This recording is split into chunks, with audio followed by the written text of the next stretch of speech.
Thank you so much, Chair, for the introduction.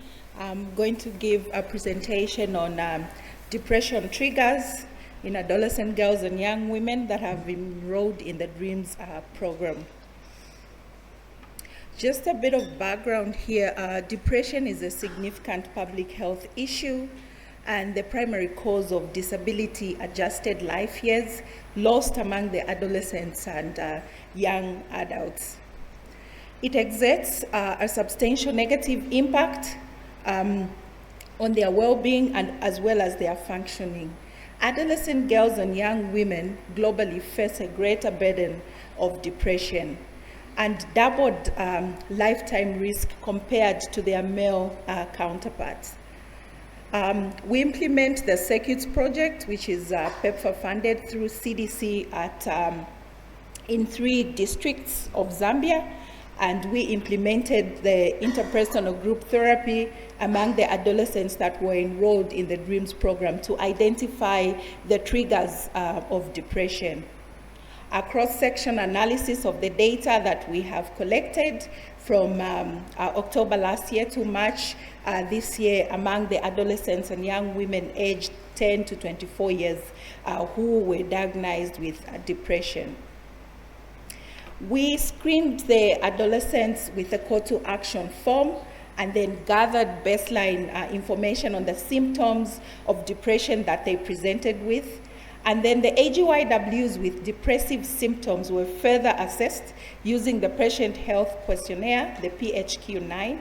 And with the PHQ-9, we assessed the duration of the symptoms, the severity, as well as the potential triggers, deficit, as well as loneliness.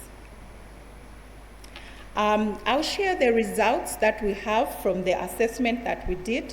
So over 1,500 AGYWs were screened with a call to action, and about 1,300 of them aged 10 to 24 had symptoms of depression, of which 50% the trigger was as a result of changes in the lifestyle, 22% of them was as a result of grief, 13% as a result of isolation, and 9% as a result of disagreement, with 6% of them having multiple triggers. And the most triggers among the 10 to 14 years were life changes. Of course, under life changes, moving from one household or staying with other caregivers, as well as grief, which was around 31%. And among the 15 to 19-year-olds, isolation was the most trigger, with 14%, and disagreement at 6%. And the most common depression trigger among the 20 to 24 years were multiple factors that they were facing.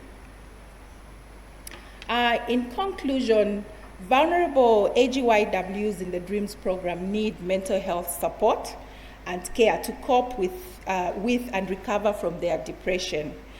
Programs that target AGYW should incorporate screening and psychotherapy treatment interventions to provide this important form of health care.